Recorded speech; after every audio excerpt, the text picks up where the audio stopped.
I'm getting it right now. Tornado warning.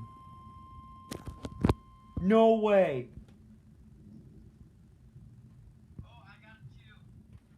The National Weather Service in Chicago has issued a tornado warning for north central Iroquois County in east central Illinois, south central Kankakee County in northeastern Illinois until 10:45 p.m. Hold on.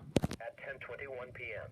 A severe thunderstorm capable of producing a tornado was located near Clifton, or 12 miles northwest of WATSEKA, moving northeast at 30 miles per hour. Hazard: tornado and quarter-size hail. Source: radar indicated rotation.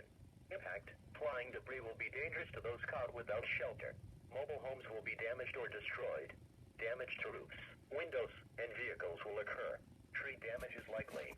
This dangerous storm will be near St. Anne and Roma Park around 10:45 p.m. Other locations impacted by this tornadic thunderstorm include Papineau and Beaverville. Take cover now. Move to a basement or an interior room on the lowest floor of a sturdy building. Avoid windows. If you are outdoors, in a mobile home, or in a vehicle, move to the closest substantial shelter and protect yourself from flying debris.